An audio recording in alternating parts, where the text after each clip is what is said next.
Good morning, everyone, and welcome to our episode on transportation. My name is Carmen Estrada. I am the chair of the Inland Empire Master Plan on Aging Advisory Committee. The Inland Coalition on Aging is a coalition that brings together healthcare experts, public officials, stakeholders, all with the vision to improve long term services and supports. Our vision is to create a community where older adults, adults with disabilities, and caregivers can age well in the Inland Empire. And for the past 2 years, we've been working on developing our very own local master plan for aging. Since July, we've also been sharing with you progress on what we've been accomplishing thus far. And so today we're going to be focusing on transportation, a topic that is extremely important in our region as it covers a huge geographic area where we have mountains, deserts, rural, urban, suburban areas, all very diverse regions. Um, and really, the reason we included transportation in our master plan is because, frankly, it's what gets us from point A to point B, which gives us access to healthcare, food, housing, education, work, which are all very important as we all age here in the Inland Empire. Joining us in the discussion about transportation today, we have two experts, Heather and Elizabeth. And before we get started, can you each both introduce yourselves and also share how you've been involved in creating our local master plan for aging? I'll start with you, Heather. Good morning. Thank you, Carmen. I'm Heather Menninger.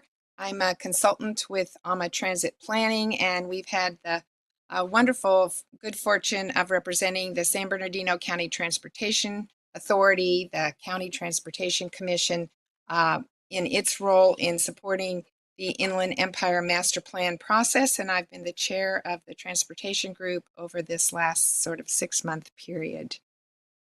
I look forward to Thank you, talking Heather. about that topic. It's close to my heart with you all this morning.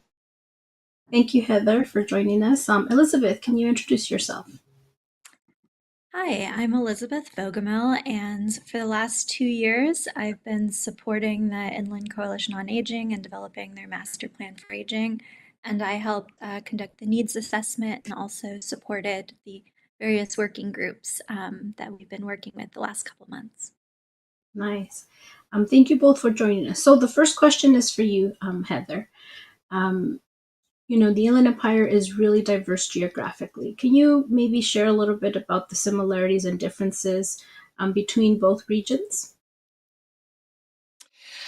Yes, and as you say, transportation is critical, particularly as we think about who within those regions are using our transportation networks, seniors driving less, seniors no longer driving at all, frail elderly individuals and their care providers, maybe some seniors who are grandparents raising grandchildren.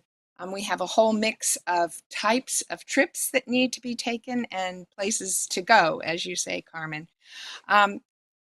Rather than just the two counties, I'd like to talk about the 4 transportation services that exist in both counties, but to differing degrees. The rail services are expanding incredibly in both Riverside and San Bernardino County. Metrolink services, in fact, on October 21st, expanded significant numbers of trains in both counties.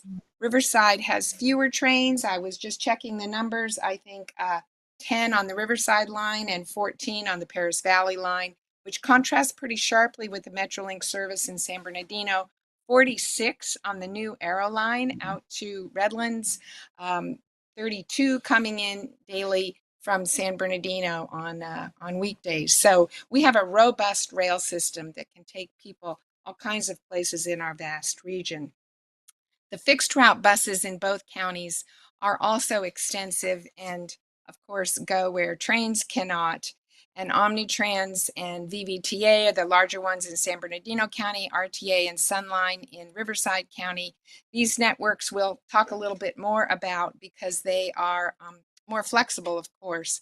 But importantly, we have some services that supplement those in our municipalities: Corona, Banning, Beaumont, even the city of Riverside, tiny Palo Verde on the Colorado River, and the way in Needles, California. again, the Victor Valley Transit Authority, but Basin Transit in the Morongo 29 Palms area and Mountain Transit. I think those systems, which obviously range hugely in size, have a couple of gems within them. One is the tiny Blythe Wellness Express that connects the Palo Verde Valley with the Coachella Valley, very important to seniors and others trying to get to important healthcare service. And another tiny service, but critical, starting up in Needles, will go across the river. The Mojave Shopper Shuttle will be starting up in a few months to help connect people with groceries where you can no longer buy groceries in the city of Needles. So we Wow. go from the large to the small on the fixed route. And then, of course, the ADA complementary paratransit programs exist with every single public transit program. These are civil right transportation services for people who are substantially disabled and can't use the fixed route. And then, importantly, the fourth category of transportation, particularly for the audiences of the Inland Empire Coalition, are the specialized transportation programs, which are significant in our two counties for a variety of reasons we don't need to get into, but they do relate to taxes people pay at their at the store. Those share of those taxes fund specialized transportation that is robust in Western Riverside County. There are 20 some programs, to a lesser degree in the Coachella Valley, in the San Bernardino Valley cities, those 16 cities in the county. There are equally robust programs that include a new Uber and Lyft, an Uber and taxi voucher program, and other similar programs that take people to their doors back and forth in the Victor Valley and the Morongo Basin. There are areas of our county that don't have specialized transportation. Palo Verde Valley is one, and to some extent, the mountains is another. So, where we can encourage human service organizations, nonprofits to help us play a role in providing this kind of specialized transportation, that will be an important opportunity. So, we've got those four services of rail and Metrolink service, the fixed route network across our vast region with its diversity, the ADA complementary paratransit programs, and the specialized services that work through community-based organizations. So back to you, Carmen. Wow. So the Inland Empire is definitely, rich in resources, but unfortunately, a lot of people don't know about those resources, right? And so just hearing about all the different opportunities for us to get to point A to point B that Heather shared, a lot of people don't know about them. Which moves on me to my next question specifically for Elizabeth. Elizabeth, what were some of the findings that we came up with or that we found in the listening sessions? And can you also explain a little bit about the process to getting those findings? Definitely. So, as part of the preliminary findings for planning the IE-MPA, we conducted a needs assessment, holding focus groups with diverse peoples throughout San Bernardino and Riverside counties. We spoke with individuals who were both English and Spanish speakers, those who were caregivers and LGBTQIA individuals, African American, Hispanic, and Latinx, veterans, housed and low income individuals, and then also those living in rural areas and those who are disabled. And so we were able to also procure a survey of experiences of tribal elders within the region too, because it was important to get their thoughts as well. So in the focus groups, we spoke about people's experiences with housing and healthcare, behavioral health and social support, Alzheimer's and other dementias, and caregiving. And so I encourage you to tune into some of the past and future live streams to get more information on those. So the topic that united them all, though, was transportation. And so that transportation was really central and very important to all of those topics. And some of the key findings that we came out of these focus groups with was that all of these resources exist. We just need to educate the community on what exists and how to use them and in what situations to use them, and where these transit operators go too. So, the findings for transportation could be divided into two main categories: similarities amongst those we spoke with, and differences amongst the different populations. So, within each category, there were several themes. The first theme focuses on similarities amongst those that we spoke with, and we're going to focus on driving and public transit. So first, for those who are driving, caregivers provided a lot of driving support for those that they were caring for. There's also was a fear of losing vision and not being able to drive. So what happens next after one loses their license? How are they able to maintain those social connections and resource connections to healthcare and groceries and that sort of thing? An individual living in a rural area of the Inland Empire said, "I don't drive no more. I have the bus pass, but can only ride the bus to the store one day, or I can come to the senior center 2 days," because this fixed route had a 2 day cycle where it would drop off in his region 2 days a week. Shopping is hard because you can only take so many bags, and I can't carry that much because this individual had a walker. So that was a challenge for them to navigate. However, the good news is they were already tapped into the transit system, so they had some awareness there. And next, for public transit, bus drivers were determined across the board to be very, very kind. A lot of the people who were using the bus and had interactions really felt that that was a really positive daily interaction that they had was with bus drivers. Also, we got a lot of feedback that public transit needed to go where people wanted to go and needed to go, and to take them when they needed to go. So there was sometimes timing issues. An individual had spoke about it was a transit that they had used, not like an Uber or a Lyft. It was a public transit car drop-off service that they had used, and it dropped them off because there was a narrow window to be dropped off. But it dropped them off at the medical facility, but they were closed for lunch. And so they had to figure out, they were individual who was disabled, figure out how to sit. There wasn't seating out front, and wait for them to open. So coordination on that end could be useful. Next, with concerns to public transit, there were issues with accessibility, particularly surrounding frequency and location of pickup and drop off. For example, like shaded bus areas, or being able to wait out in the sun in certain areas. And then also being able to expect the bus to arrive at a certain time so you can time when you go out in the heat to wait for it. That came up with discussions with low-income individuals, LGBTQIA individuals, and those living in rural areas, as well as within the survey with Native Americans. Additionally, carrying groceries on the bus can be a challenge, as we heard about. Sometimes bus drivers are very helpful in being able to help the individual on and off. But the challenge was, once getting off, trying to figure out how to navigate that. And there's some resources that I'm sure Heather's going to tell us about that relate directly to a lot of this, and being able to go to the grocery store in a more direct way.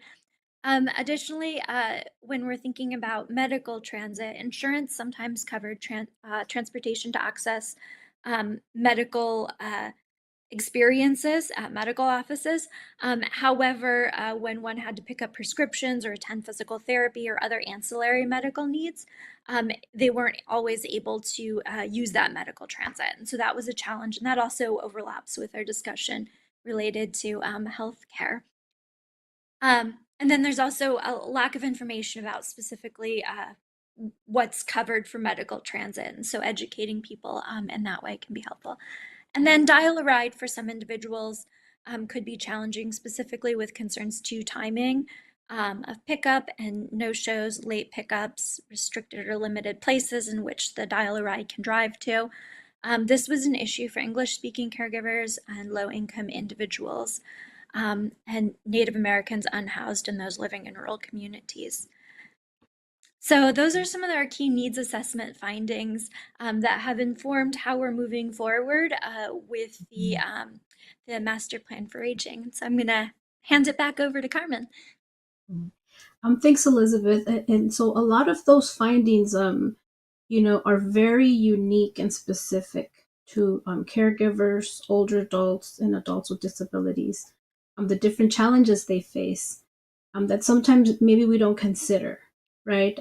And so, you know, after uh, gathering all these findings, how did we shape them into recommendations?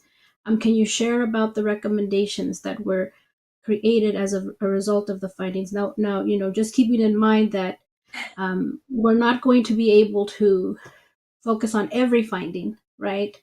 But how did we come up with some recommendations out of those findings? Definitely. So we presented the needs assessment findings to our advisory board. So the MPA advisory board that's been helping to inform this process the whole way along, that existed before even the working groups existed. We presented these findings, and then we also spoke to community stakeholders and service providers. From there, the advisory board and the MPA transit working group met, and we had 12 initial recommendations that were in the initial needs assessment. And those through the working group, the transit working group, were distilled down to 3 key objectives, focusing on transportation for all ages, abilities, and regions. And so that first objective focuses on developing an educated and sustainable voice to participate in Riverside and San Bernardino's transit advisory bodies. It's 2 transit advisory bodies, 1 for each region. And so creating a voice to be able to participate and advocate in that environment is very important. Next, the second objective is to expand and actively promote and increase participation in transit input and planning opportunities. When do those opportunities happen? When are they doing the area plans for transit? How can people voice their thoughts and feedback to those area plans? And then finally, the third objective is to inform the general public on transit services. That could be for the through the area agency on aging, or for through the various offices on aging, or through medical providers, but to inform the public on the services that are available. It's really important because much of our needs assessment findings focused on that there simply needed to be more awareness of what's available and the conditions in which to use those transit opportunities. And so that's how we concluded into these 3 key findings. And then there's action items associated with each of those. And we'll find out in January when we release the MPA what those specific action items are. And so, Heather, you were the chair of the work group that came up with these different objectives. Can you talk a little bit more about that? And also, what are you most excited about that may be included in the final draft of the master plan for aging? Excited about a plan. Thank you, Carmen. Elizabeth, in hearing again your your excellent encapsulation of that array of needs, the diversity of needs that you describe, I'm struck by how we worked intuitively in developing the plan to address that spectrum of need, much as the public transit network does now. We have individuals who are independent, who need to get out from their isolated non-working life and have adventures on rail and so forth and go farther afield. We have people that are still traveling to work but maybe of lower income and can use fixed route. We have the individuals with disabilities who are eligible for the ADA service but then have to work that system that's very imperfect with its windows of wait and procedures around cancellation and what you do when the vehicle is a no-show, let alone the passenger. It's an imperfect system, but it is an alternative. And then our individuals for whom there is enormous need. So the mileage reimbursement programs that exist in both counties that are publicly funded and enable volunteer drivers to take you through the door and bring your groceries in with you, or go shopping in the grocery store with you, or walk through that complex medical environment where, finding your doctor's office is no small feat. So having an escort along with you who does the transportation and at the end of the trip navigating is important. So you're speaking to an array of needs, and I think that the committee in its I guess we met monthly, monthly meetings, we kind of worked through how do we respond to such diverse needs. I think the one that I know I kept pounding and that comes through clearly in the plan is that inform, inform, inform. Because first of all, we're all Southern Californians, right? We don't take the bus. We don't get out of our cars. We use the freeways. And here we have individuals arriving in these later decades of their life, and we expect them to try something new that's scary and different. And how do you find out about it? And where do you learn whether it can take you from here to there? So tools for informing and educating the whole general public, I think, are critical. And we're very much an outgrowth of the plan's objectives as you laid them out, Elizabeth. To your point, Carmen, about what excites me, and here I am at the end of a very long career working on buses that I never imagined when I was coming up. But I think what COVID has gifted the public transportation industry is a new contract with the rider. They found out what happens when riders don't show up. And there is a new awareness that we need to meet riders' needs in a fundamental way by addressing their concerns about convenience, about safety, about speeding up the trip, about making connections work better. And so there are a whole bunch of ways in which that is happening more overtly and more actively than it was when transit was just doing its thing in the pre-COVID world that we all lived in. But circling back to another dimension of what excites me, and that is all the ways in which we're exploring how we inform, inform, inform. And I think at this point, Lindsay, I'd like to ask you to share a video that's been created by the San Bernardino County Transportation Authority to showcase the amazing network, this mature and robust transit system that still has problems, still has inadequacies, but is doing so much more than 10 years, 15 years ago. And so, Lindsay, if you could run our little clip, it's not very long, but I think it's a little bit fun and it conveys some opportunity. Riding public transit in the San Bernardino region is easier than you think. Metrolink, Aero, Omnitrans, VVTA, Mountain Transit, and 3 regional bus systems all come together at the San Bernardino Transit Center. There you can make safe, easy, and quick transfers from your local bus to dozens of buses and trains that will take you throughout the San Bernardino region, to Los Angeles, Orange County, Riverside, or the Coachella Valley. Trip planning in Google Maps and mobile fare payment on your smartphone make travel simple and let you forget about high gas prices. From Barstow to Oceanside, from LA to Indio. So where will you go? Find out more at gosbcta.com/transit.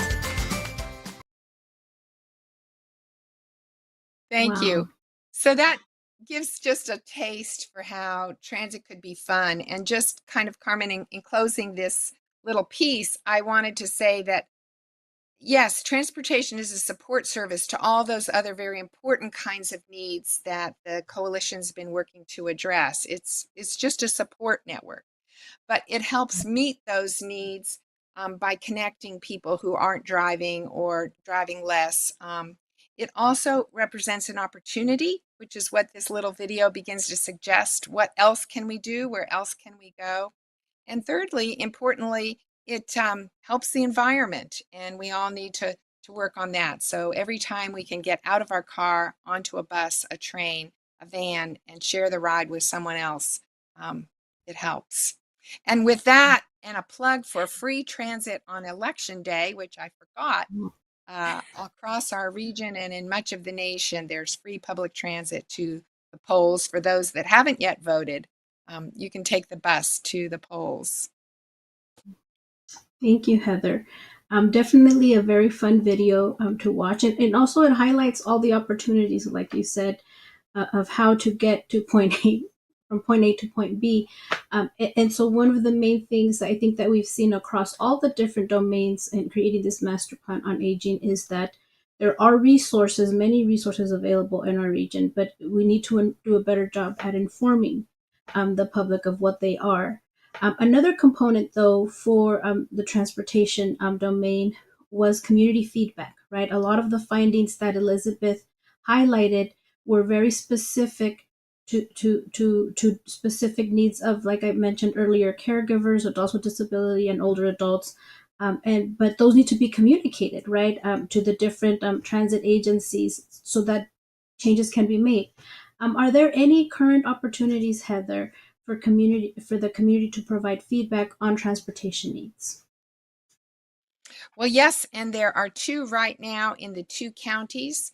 I think we have in our audience today Maireni Anaya, who is a new staff member of the San Bernardino County Transportation Authority and is tasked with, among other things, strengthening and building partnerships with community-based organizations so we can help get the word out about opportunities, two of them, which I'll speak to in a moment, but also bring new information when it's coming forward, because I didn't mention the free fares that, in addition to going to the polls, we have in Riverside County and in San Bernardino County free fares for youth. It's really extraordinary. K through 12 in San Bernardino County, free fares for college students on Metrolink, and for youth in Riverside and Sunline, RTA and Sunline service areas. So these are the kinds of significant promotions. Again, that's not for seniors, but I know that there are important numbers of seniors who are raising their grandchildren. That's a great resource for them. So to the two opportunities we have in play right now, there's a federally required 4-year plan that's developed by each of the county transportation commissions called the Coordinated Public Transit Human Services Transportation Plan. And there's a dash between public transit and human services, because it's all about that space in between these two service systems that don't generally connect with each other. So there is a countywide survey coming out in Riverside County in December, January, that will be inviting specific information about needs. To Elizabeth's point, that there are a lot of unique and individual needs. How can we catalog them and be sure systems are beginning to look at and address those? In San Bernardino County, there'll be a similar coordinated plan process with a series of outreach activities. And we very much hope, Carmen, to use the network of the coalition to get that word out and to get it out repeatedly, appropriately repeatedly, to invite participation in e-surveys, in various virtual workshops, and a variety of settings that are very much on the docket over the next 6 months in both counties. Yes, the Inland Coalition on Aging will definitely work with both counties on getting the words out on those opportunities, because it is really extremely important for the community's voices to be heard. And it may be, sometimes we think of surveys, oh, here comes another survey. But how else are we going to inform those making the decisions of what our needs are? And sometimes it takes us doing that several times. We completed a needs assessment to create our local master plan, but there's more needs assessments and voices to be heard. There's no way of cataloging everybody's needs all at once. And so we have to do our part in the community to participate in these surveys, so that then our voices are heard and then change can occur.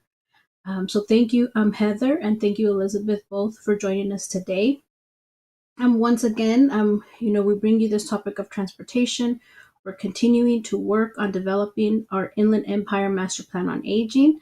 Our goal is to have a first draft available by the end of this calendar year, so by December 31st.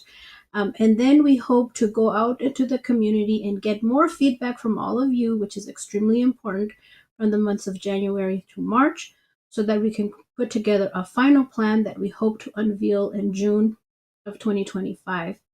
The importance of creating a master plan that reflects the needs of the Inland Empire is crucial. The plan is going to be a blueprint that many departments and organizations can use to help inform them as they plan and structure services and supports for long-term care, which affect all of us. You know, we are all aging. It's not just older adults. It's all of us that are aging every day, and that includes adults with disabilities and caregivers.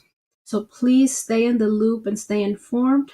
Visit our website at inlandaging.org for more information. And stay tuned and participate in our next live stream, which will be November 26th. And we will be covering the topic of caregiving, Alzheimer's, and other dementias. So once again, thank you all for participating, and we'll see you next month. Thank you.